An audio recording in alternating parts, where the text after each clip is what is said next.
Uh,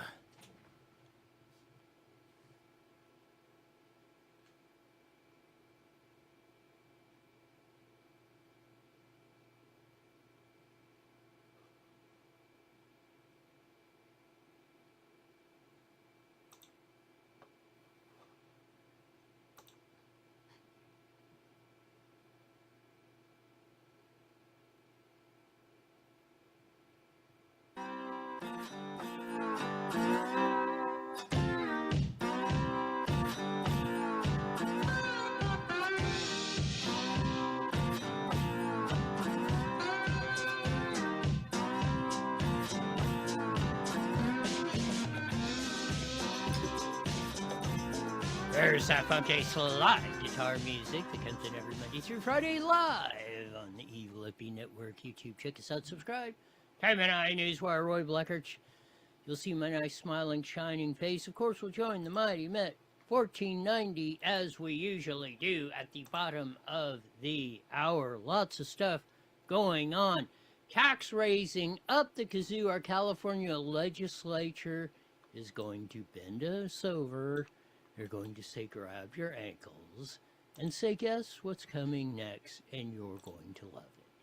That's what we got from our California legislature. We'll give the updates from Ashley Zavala and the crew on that lovely news.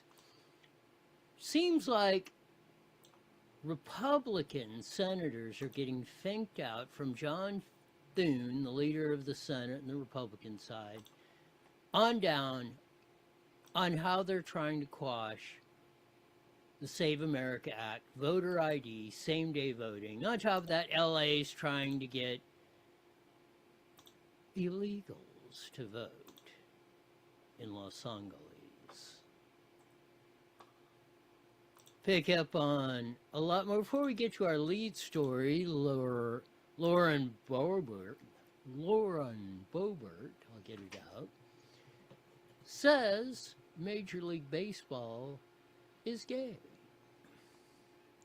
And you wonder why I called it the no ball sports. But first, we get to the race report. Shannon Bream, Living the Bream, Fox News Sunday. We run our clips, usually on Monday, from that show, at times. She posted this on the X machine. I could not love this video more. Someone please tell me where I can go to watch this in person. Where you go to watch this in person is Slinger Speedway, the very famous Slinger Speedway in Wisconsin, for the famous trailer race where you have to try to get your car or pickup truck on top of a moving trailer. Here's the video. Here we go. Let's see if it works. There we go. Now we have it. See, you see where he misses. He's on, he's off. I don't think that counts. He's straight in a miss. That doesn't count. Two wheels on doesn't count, like this guy. Two wheels trying to get on at once, and he fails. Now, the smart guy had a pickup truck, which means you're a little bit higher off the ground. There's a little bit of destruction derby trying to line up. This guy almost made it in the car. He was pretty good. But here's finally the successful dude in the pick-em-up truck. Rolled up on there. Smoked her on. You see tires smoking. There he's working. He throttles her up. The guy gives him a little assist push. I think he deserves it. There's a prize to this. That guy that pushed him deserves at least, I would say, half the money, because he wouldn't have made it if he wouldn't have got that assist, as you see. But with Shannon Bream, famous Fox News host, said, I will love to see the redneck hillbilly trailer races at Slinger, Wisconsin. We're going to look forward to the video of Shannon walking into Slinger Speedway. Very famous track back in Wisconsin. I think it was dominated at once by the late, great Dick Trickle. But our lead story of the day, Lauren Boebert says Major League Baseball is gay. We've been telling you about the no-ball sports. And at least for me, it started during COVID and the kneeling and all that. And I gave him a couple chances, and then after it kept going, I just said, the hell with it. All the kneelers and racists that want to promote racism in their genre and call it a sport, I'm done. Not watching it, not promoting it, nothing. Of course, we've had Major League Baseball has been the latest one with the gay pride stuff and all that, and threatening players if you don't go along with our edicts on how you have to pledge allegiance to the pride flag or whatever they're doing. Let's see if we can get the video of Lauren Boebert to work. Here we go.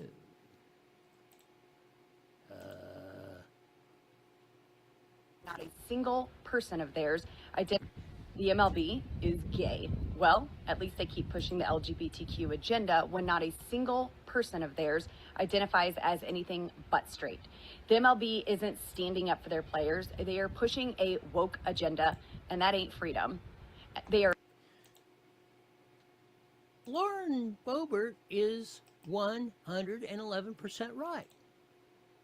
They're pushing a political cause.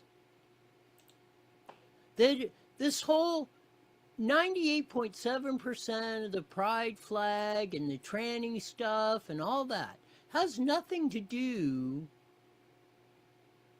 with discrimination or they're downtrodden or whatever. It's to push a political agenda and to push you into government control like they did with the COVID con, like they do with, if they don't like what you're saying, it doesn't matter.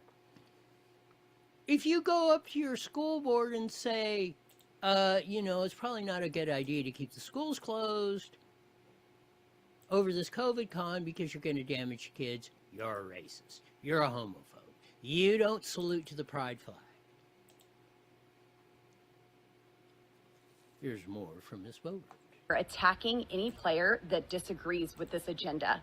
Last time it was the Washington Nationals discriminating against a Christian and keeping him from engaging with the media because of what he believed. Now it's the whole dang league, Major League Baseball, that is forcing players to wear hats that push the LGBTQ agenda. Where are the dudes? Why is it only Lauren Boebert that's saying this? The dude should be up there in our representatives saying, hey, get this, knock it off. I think it's a violation of civil rights under the 14th Amendment, equal protection under the law. So knock it off. And if you don't, I think Harmeet Dillon's on this. Well, you might be getting one of those DOJ letters here pretty soon. Again, why does it have to be Harmeet Dillon? Well, El Presidente Trump has said this too, so. Agenda. And when players decide to quietly express their beliefs by adding a Bible verse to their hat, they are threatened by the league. That is called religious discrimination, and it's illegal, it's disgusting, and Congress should not tolerate it. More than tolerate, the MLB actually gets special antitrust exemptions from Congress. But unless the MLB will retract their recent threat for players expressing their sincerely held religious beliefs, I will be moving to end that antitrust exemption. Yes! Yes, Lauren Boebert said it the way it should be said. Thank you, young lady. Yeah, if you're going to discriminate, if you're going to tell the guys they can't write a Bible verse on their cap, then then there's no justification. In fact, it's illegal, I believe, for you to threaten people if they don't salute the gay pride flag. And if you're doing that, I hope Lauren Boebert should introduce the legislation now, and it should pass 535 to 0. All members of the House and Senate should be voting for this. Thank goodness there's a few in Congress with some guts like Lauren Boebert. Thank you, young lady, for telling the truth. It's about time more, not only in our elected officials, but more of us start doing that. As the late Justice Brandeis said, the most important political office is that of private citizen. And we need a little more private citizen going on down here. Man, it's going to be a rockin' and rollin' rest of the show. Again, the no balls part does not stop at the no balls players. It stops at all the men, the 50% of the retarded population that are not putting their foot down and not just saying no, but hell no, this crap is going to stop. Why is it that Lauren Boebert has to roll this? I'm glad she did. Why isn't Ken Calvert saying this?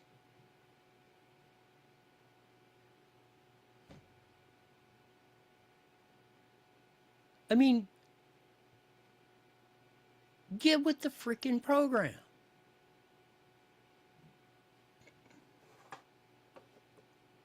Vaya caramba.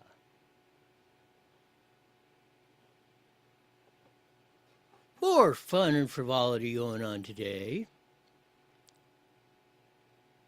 Oh, I wanted to get to before we quit, get to the Harmeet Dillon letter, swing back and miss. Major League Baseball encouraged players to wear Black Lives Matter on their uniforms, but reportedly threatened Christians who write the Bible verses on their bats. EEOC will investigate whether this amounts to religious discrimination. So that kind of backs up what Lauren Boebert said. Harmeet Dillon's backing her up on what she said in the video there. Hey, if you're going to say, hey, you can't write a Bible verse on your deal, you can't have Black Lives Matter or religious deals or any, you don't have to. In fact, you cannot bow down to the gay pride flag or whatever they're trying to do.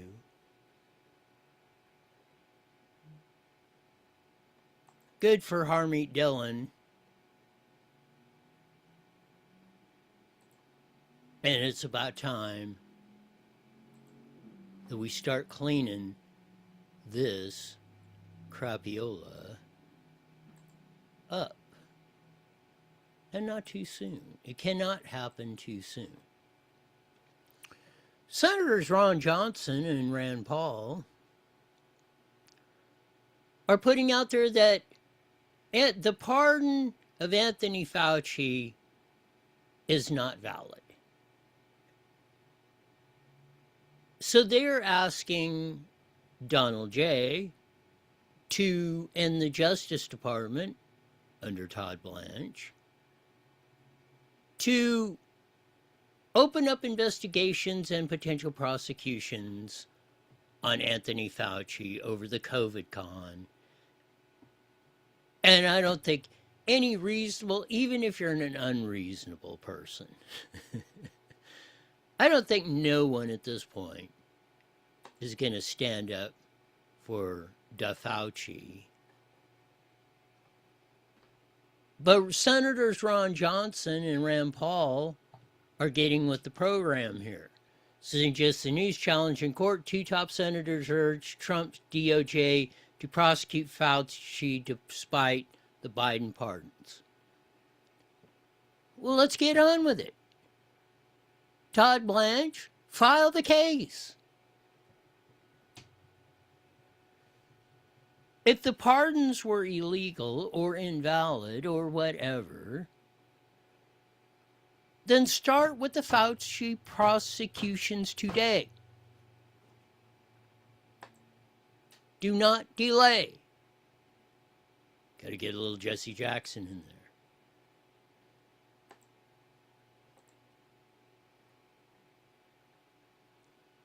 It's absolutely 1,000% ridiculous that we drag our feet on everything. Actually, more often than not, you get, not so much lately, you get these 9, especially in a case you wouldn't expect, you get a 9-0 ruling from the Supreme Court. And especially why I say one where you wouldn't expect, this is in support and cited by all 9 justices, either writing or concurring with the opinions on the case. All 9 justices cited support for the Second Amendment.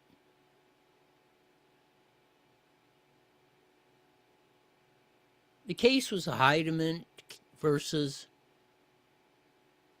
whatever. They took away the dude's guns because, oh, he smoked weed 2 or 3 times a week. He wasn't a drug addict. He wasn't a derelict. He wasn't. Ali Hemani, I guess, is the name. So whatever this or that, the case, somebody said, oh, he smokes weed, he can't have his guns. They went in and confiscated all his guns.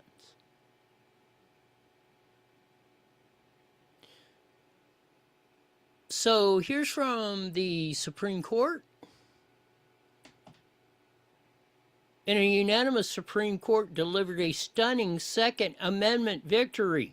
A stunning Second Amendment victory. 9-0 to weed smokers on Thursday.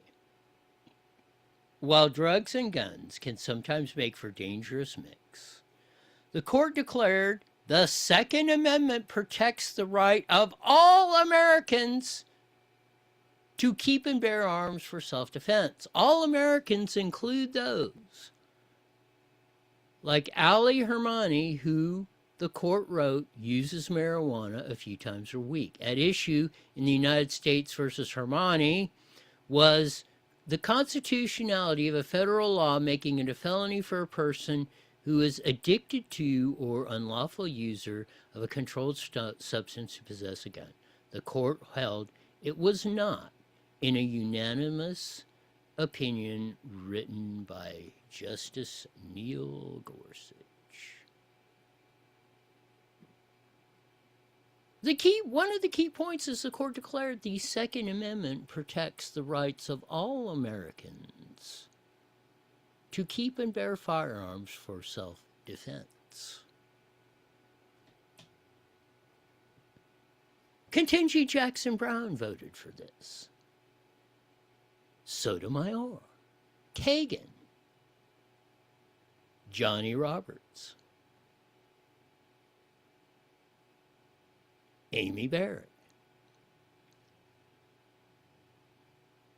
Brent Kavanaugh, Sam Alito, the great Clarence Thomas, and the unanimous opinion written by Neil Gorsuch.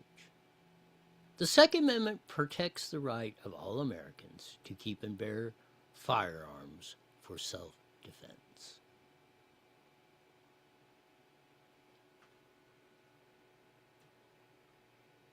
I was a little surprised myself that that got a 9-0 vote in support in the Supreme Court.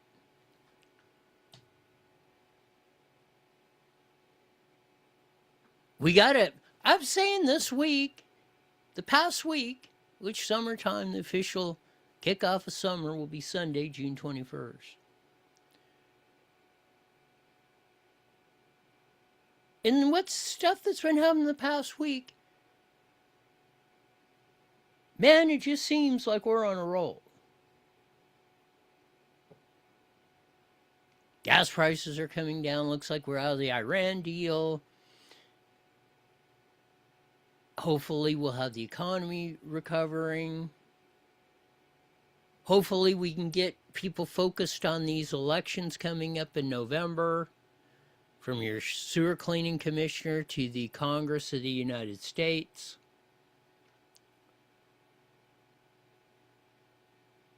And maybe we'll start making some wise decisions. Hope springs eternal. Do not try to just grab defeat. Just cling and grab that defeat out of the jaws of victory. As I say in Royisms 101s, don't give me the 9,432,672 reasons we cannot do something. Just give me the one way we can.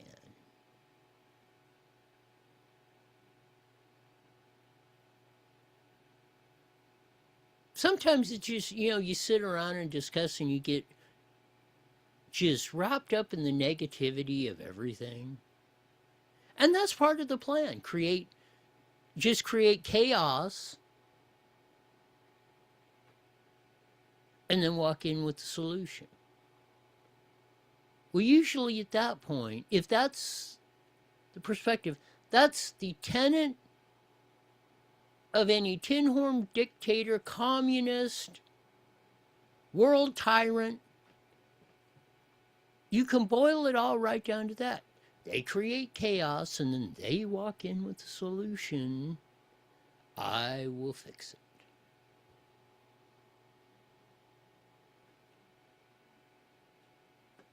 From Hitler to saying I will make the trains run on time, to Khrushchev pounding his shoe on the table of the United States, or United Nations, we will bury you in the United States.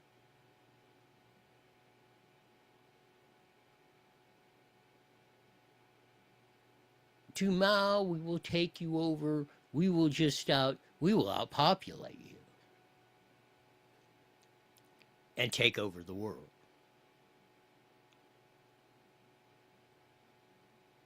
It's hard because people cling to the negative. They're attracted to that. They don't realize the negative is just like the porn show. It sucks you in. And then once they have you, the drug dealer, he sucks you in. And then once he's got you, you're done. You're under their control.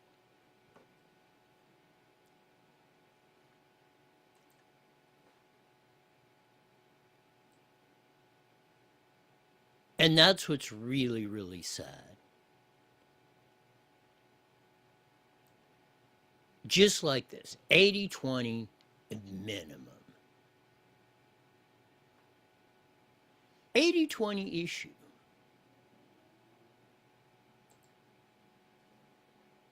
We want voter ID. We want same-day voting. Let's clean up and make our elections as clean as possible, as fraud-proof as possible, as cheat-proof as possible. This is how we do it. Now, mind you, there's no perfect system. And there's a way to game any system, but let's have it to where it's going to be the most difficult. And if we do find it, we can weed it out. The problem with the system we have now is so convoluted. Like they said, by the time district attorneys, Department of Justice, State Attorney General, even if they want to do it, the system's so complicated, by the time they figure it out, the statute of limitations is probably already gone, or the evidence, or people forget or die or whatever because it's 4, 5, 6, 10 years down the road before they can even finally figure out or pull the case to prove that they can prove in court. You got to remember, if you're accusing somebody of a crime, you've got to prove it in court. You just can't walk in and say, well, you know, even though like with the videos we had down in LA and elsewhere, even though that's evidence, you got to build a case around it and who did and who didn't do it. And did they really, do you have evidence that they really did do this and how it's set up and the two wheres and wherefores? Well, we got such complicated laws and whatever, you can't figure it out.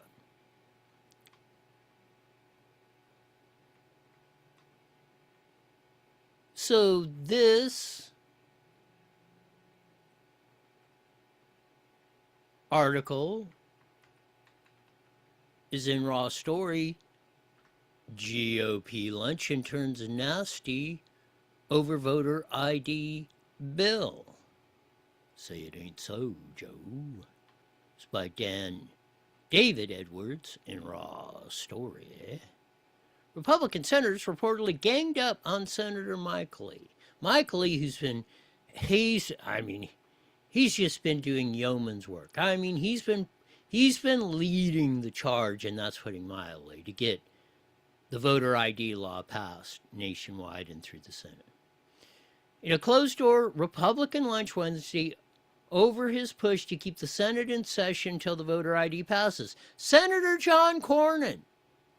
You know, if Cornyn wasn't behind the scenes doing this, he would have probably got Trump's endorsement, and he'd have probably been senator again. Thank goodness. Well, the shining thing that he didn't, at least we got Ken Paxton. Anyway, Cornyn and Kennedy, John Kennedy from Louisiana, led what one source described to Punchbowl News reporter Andrew Desidero as a pile-on against a Utah Republican during the closed-door lunch meeting. Cornyn and Kennedy challenged Lee on his strategy for passing the Safeguard Voter Act, Eligibility Act, that they complained that President Trump was being led to believe the Senate could pass it, while fueling DeGennaro described as Republicans attacking each other and Trump undermining his own agenda. Get it frickin' done! Quit blocking it! If you don't have the votes, then your leader of the Republicans, majority leader, you're supposed to be twisting arms in there, whoever your whip is. Get it done! Don't be attacking Mike Lee for exploring every option for trying to get it done.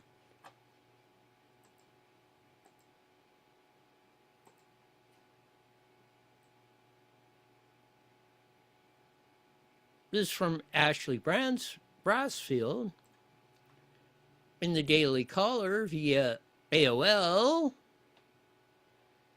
Thune admits some Senate Republicans hate Trump too much to support the Save America Act, which is voter ID. Senate Majority Leader John Thune admitted some Senate Republicans hate President Trump too much to support the Save America Act. Multiple sources familiar with the comments told the Daily Caller. Thune admitted during a closed GOP lunch Wednesday that some Republican senators oppose Donald Trump so strongly they will never vote for the Save America Act. Well, you know what you tell them? You know what? Your desk is going out in the frickin' middle of the street. We're cutting you off from everything. Is it worth it to you, Senator whomever?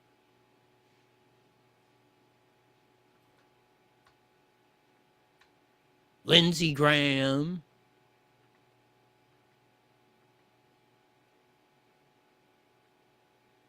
Is it really that important to you that you hate Trump so much you ain't going to get this done? Now, that's your choice, but if it is, this is what we're going to frickin' do to you.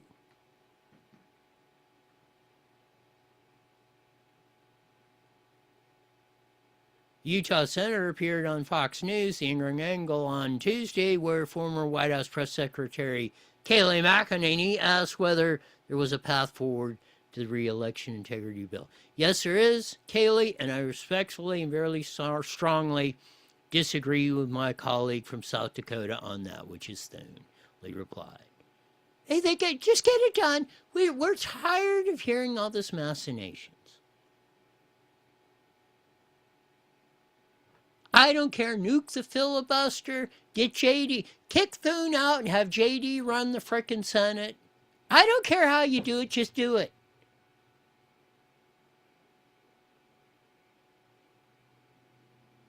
Is this too? I guess it is. Is it too much to ask? JD was asked about it, our vice president, at his news conference today, which we'll get into in a little bit. Here we go. Why don't we try? Why don't we try and at least force people to vote against it? One of the things that sometimes frustrates me about the legislative process is that people will go into it saying, this isn't possible, therefore we're not even going to try. Well, let's actually see. Let's try it. And if it's not possible, then let the people put their name on it. This is also good for the American people. How many American senators know that the American people love the Save America Act because they believe in voter ID? But there you go. JD's got it. Hey, but buddy, Lindsey Graham or who's ever holding this up, John Cornyn, you hate Trump so much? Then put it on the line, buddy. Put the vote on the line and watch your phones light up like a Christmas tree of all Christmas trees, taller than the 90-feet one in the White House. You think you're badass? Then we're going to do it. And we're going to cheer them on, and we're going to encourage them to roast your ass wherever you're at. You still want to vote against it, Lindsey or Thune or Kennedy? Quit making flippin' excuses for every idiotic, stupid move you want to make.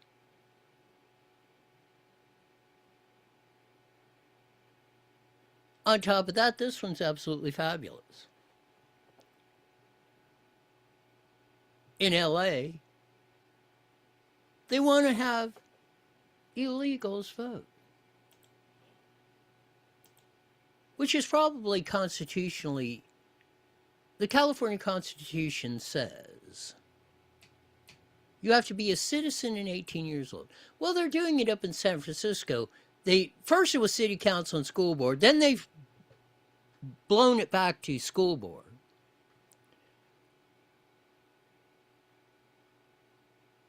They tried it in New York. The New York courts threw it out. And it says in San Francisco, on that, if you're an illegal alien and you're voting in the school board elections, it says this information is readily available to the federal government, to ICE, to Homeland Security. So you're thinking yourself out.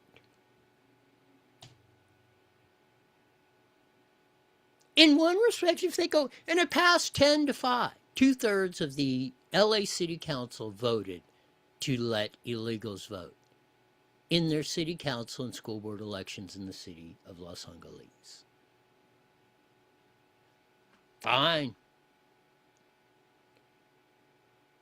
I'm sure Bill O'Saley and the crew will be saying, oh, isn't this nice?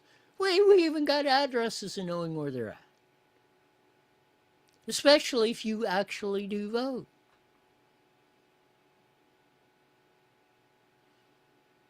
And if it isn't you, that's another chink in the armor to prove voter fraud.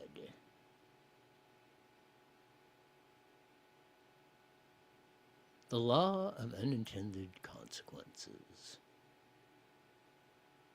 It'd be interesting, you should see up in San Francisco, see if we can find out actually how many illegals voted in the school board elections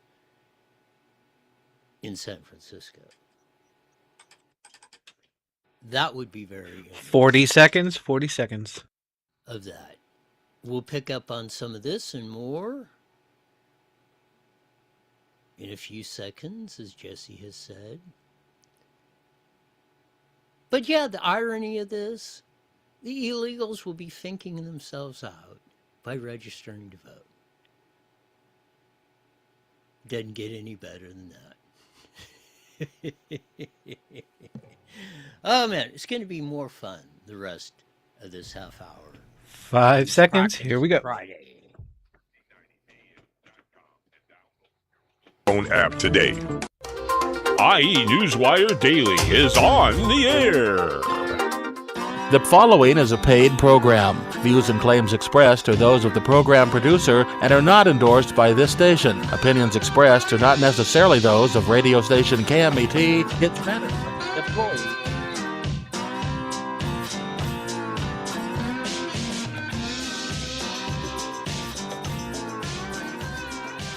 There's that funky slide guitar music that comes in every Monday through Friday, live at 5:30 on the Mighty Met 1490 AM, broadcasting all over the Inland Empire in the aforementioned AM band, joining our vast video audience on the evil FB network and YouTube. Check us out, subscribe, type in IE Newswire, Roy Blecker. You'll see my nice, smiling, shining face. Dealt with a lot of stuff. Lauren Boebert, the great congresswoman from California, says Major League Baseball is gay. All this flap of trying to make Major League Baseball players bow down and prostrate themselves against a gay pride flag. Well, on top of that, they made some of the guys who wanted to put a Bible verse on their cap that nobody could read anyway. Oh, that was, they cascaded them, but then they're trying to put the lean on everybody like this. So I backed off, and I said, I don't watch the no-ball sports. As long as they're going to promote racism and sexism and all this other isms and try and shove it down our throat, and I got one middle finger for them. And Lauren almost had the middle finger up. Where are the retarded half the dudes out here standing up? And as she said, if Major League Baseball doesn't knock it off, she's going to introduce legislation to pull their antitrust protection. And everyone, all 535 members of the House and Senate should vote for it. And the men should start standing up supporting Lauren Boebert in this action. And get our sports back to frickin' sports. Can't we have something, one entity, where we can all come together and not have to worry about, not work this politics of personal destruction into every facet of our society to screw us over? Speaking of screwing us over, our California state legislature, the assembly last night passed on a supermajority vote a $355 billion budget, $7 billion higher than the one Newsom proposed. On top of that, we're going to get more tax increases to pay for it. How freaking stupid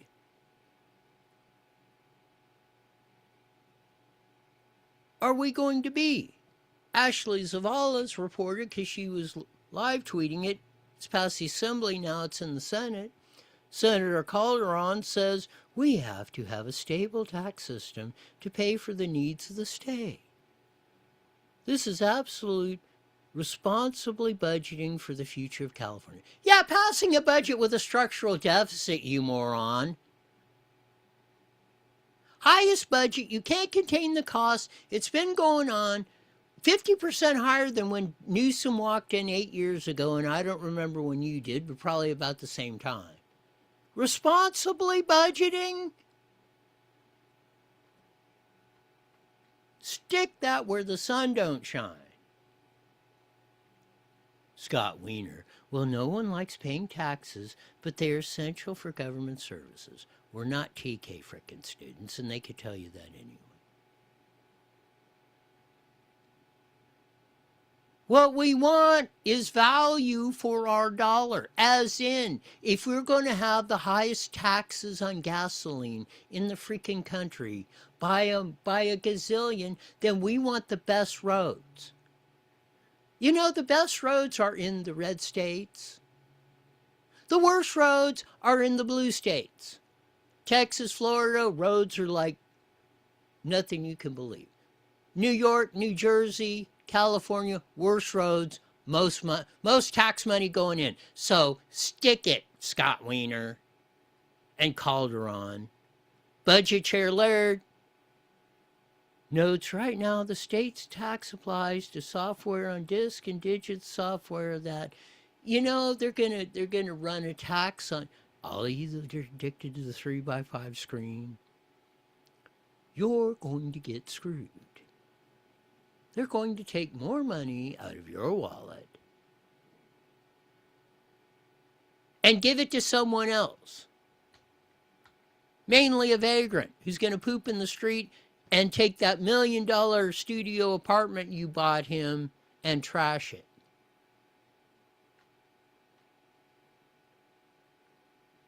Here's what the problem is.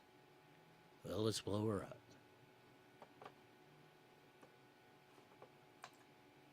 Here's the vote on the tax increases. 20, there's only 40 members. 3 Democrats didn't even vote. 27, that's still veto proof. 3 Democrats cannot show up and they can override a veto, whether it's Gavin Newsom or Steve Hilton or Baccaria. And it's the same deal in the assembly. So Newsom said, well, I'm going to sign it. He's got it here. He's done. Well, by January of next year, he's out of the office one way or the other. He could care less. He doesn't need to be getting into no bar fights while he's trying to run for president.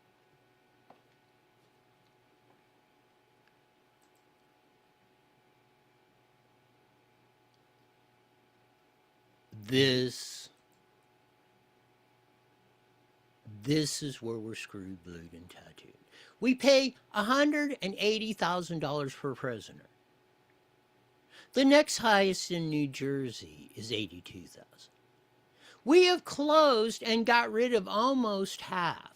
I think it was 160. Now we're down to 90,000 prisoners in that. Less than half. The budget. The state prison budget has went from $12 to $20 million as we only have 2/3 or less, 60% of the prisoners. Yet they're going to close more. Don Barnes puts it up here. In the new budget includes yet another closure of a state prison. I joined sheriffs, police, chiefs across California urging the legislature to reconsider this decision. Look, hey, I went up there. Chuckawalla Prison. Was the lifeblood of Blythe, California. And if you don't know where that is, if you're here in the IE, just drive east down the 60 through the 10. When you hit almost the Arizona border, that's Blythe. That's why we put the Chuckawalla Prison down there. Cheap labor, cheap housing, very inexpensive. When Newsom proposed and is closing it down, if it isn't already closed, I went to the County Board of Supervisors and said, hey, because Manny Perez, the supervisor, was crying crocodile tears. Oh, they're closing down here. I said, hey, just go up to you with your buddy Gavin Newsom in the legislature, which you were in. You were in the California Assembly before you were supervisor. Say, hey, we'll take it over. Sheriff Chad said we can run it. At probably half the cost. That is called solutions. And if the 6th grade educated Ditch Bankoki can come up with these solutions, why can't the PhDs and the ones that say how great thou are cannot come up with these solutions? And then charge us over twice as much. And over twice as much nationally to house a prisoner in California. And then turn San Quentin into a country club or death row prison.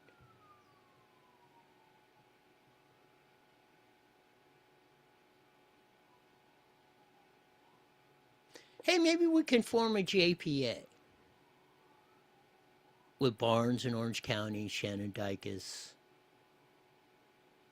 the sheriff in San Bernardino and Sheriff Chad will former JPA and run Chuckawalla and any of the other ones around here.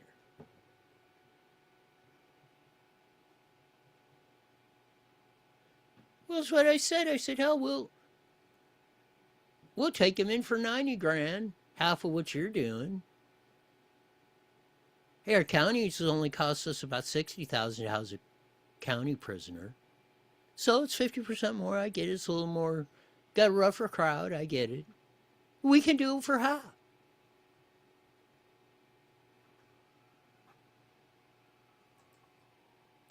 The insanity continues. More news broke on the Gavin Newsom, Jenny Poo Newsom. Oh, we're under federal investigation.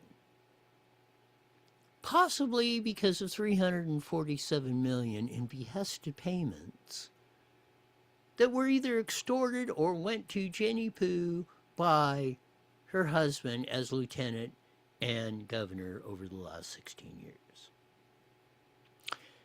The great Ashley Zavala again posted this, which came from the Sacramento Bee reporter, who was supposedly there, in which the leader of the California Fair Political Practices Commission, the head watchdog for over all of our elections, is overheard in a coffee shop saying he hopes a reporter isn't around to hear what he is discussing. What he's discussing, according to Sac B, coffee shop confessions, California must regulate paid political influencers. The opinion article was written in the Sacramento Bee. Even the scoundrels of Sacramento know that the whole system's crookeder than freaking hell. Jenny Poo and Gavi were caught by MS Now.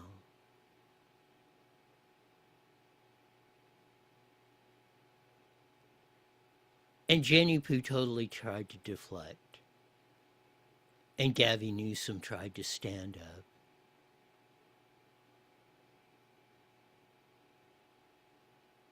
Hopefully,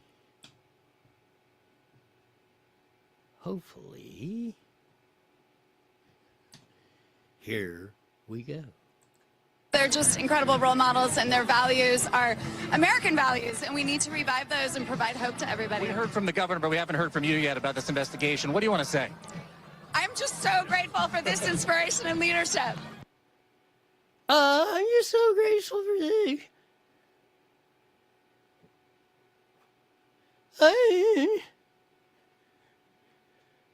Hey, Jenny, you took the money. You put the films in trying to put sexual deviant material in our schools. According to Adam Housley, you were the one that was being tapped, phone tapped by the Biden DOJ back in 22 over this stuff. You were the impetus for this investigation. We need more of this. Hey, this is stuff that happens in other countries. That's all I'll say. Happens in other countries. Who wants to go after me, go after me. Well, fine. And your little wifey, if she's done anything wrong.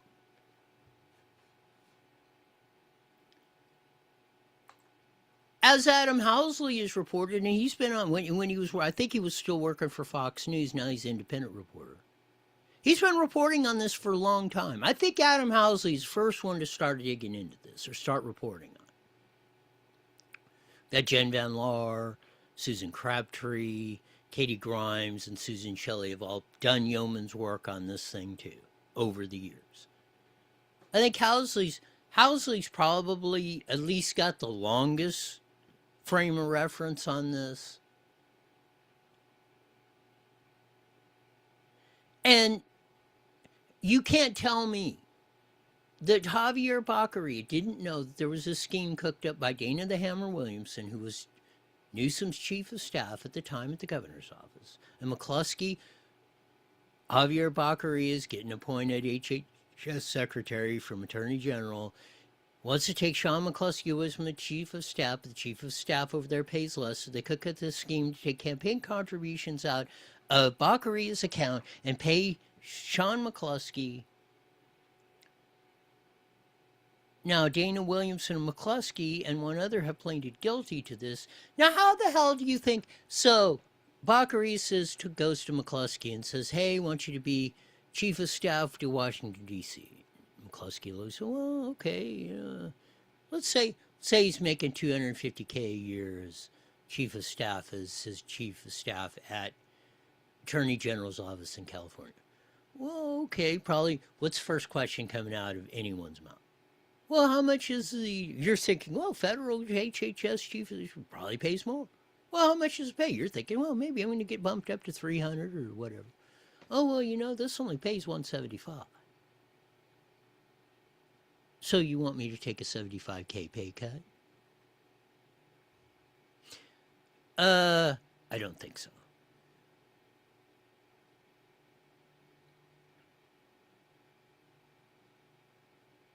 So you can't say, so Baccaria knew nothing, Newsom knew nothing, Newsom didn't know any of these extortion, whether it's legal or not, that he was doing on these behested payments that were going to a lot of companies he had connections with, including his little wifey, Pooh Jan.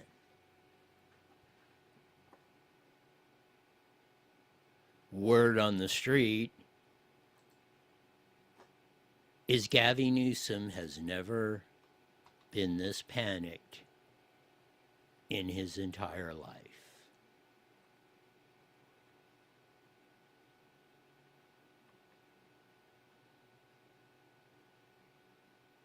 And now the story is beginning to blow higher than a kite. Higher than the ones they had busted in MacArthur Park again last night, trying to clean up that mess.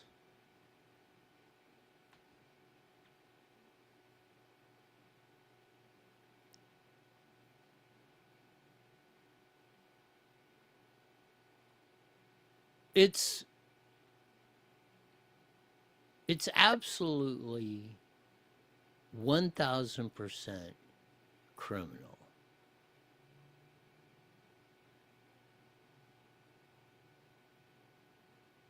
How can you behested payments, whether they're legal or not, are extortion? Newsom goes to company. Oh, you want something done? Well, there's this little nonprofit that if you might want to make a contribution. Well, Kaiser, PG, come back and say, yeah, we thought that was a great idea. Now let's talk about what we want back. Prove me wrong that those conversations did not go on.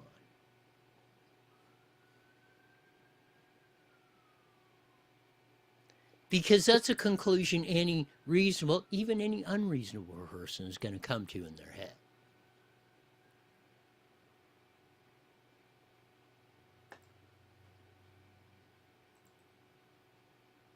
So we've got all this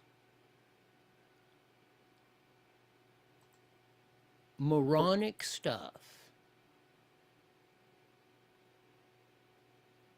that's been happening to us up the gills.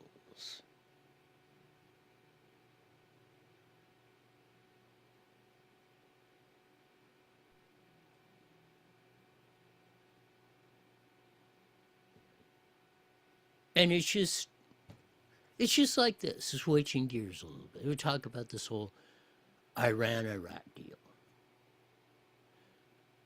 I, for one, am just glad we're on the downhill side of it. We can get this behind us and let's go forward. Like this. Trump posted there's no $300 billion payment to Iran by the U.S. That's fake news. It's made up. As he says, Democrat propaganda at play.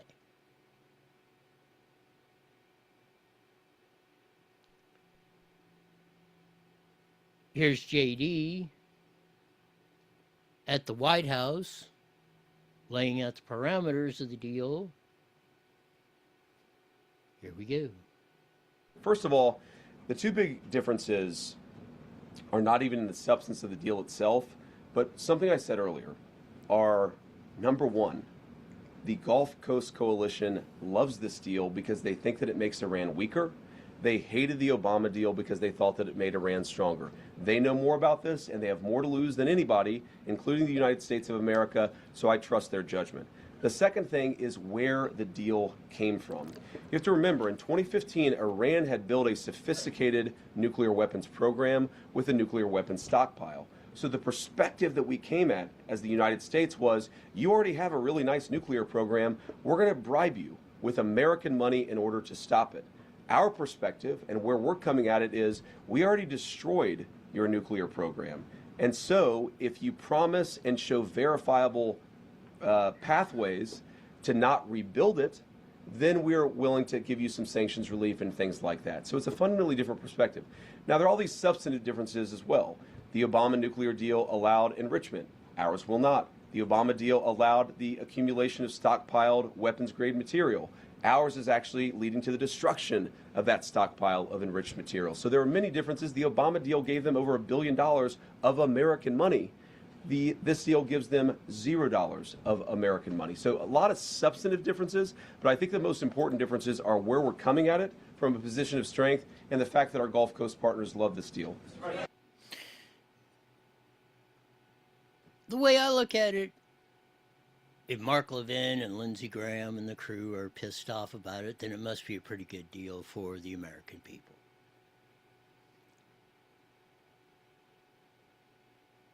So again, we can rehash the past. The only thing we can do is not learn from the mistakes of the past. Let's work on what was successful in the past and build on that for a brighter future.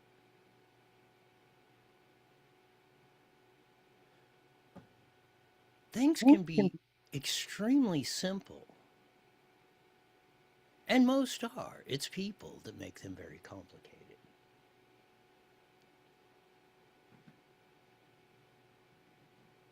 Here's J.D. Vance on the Israelis' reaction to this. Here we go. To completion. Now, I saw the Axios report, that Netanyahu is fuming. That's not reflective of the conversations that I've had with him, but maybe he's saying something to somebody else that he's not saying to me. What I will say, and this does bother me, is that you have seen people within Bibi's cabinet who have come out and attacked the deal and in some ways very personally attacked the President of the United States. And I guess my message to them would be twofold. Number one, Donald J. Trump is the only head of state in the entire world who is sympathetic to the nation of Israel at this moment in time. And he happens to be the head of state of the world's superpower. If I was in the cabinet of the Israeli government, I might not be attacking the only powerful ally that I have anywhere left in the entire world. And the second message I would give to some of those cabinet members, Bibi, to his credit, has not gone down this path, but to some of these cabinet members in Israel who are attacking the President of the United States, the other thing that I would say is that over the last 3 months, 2/3 of the defensive weapons that have protected your homeland have been built by American hands and paid for by American tax dollars.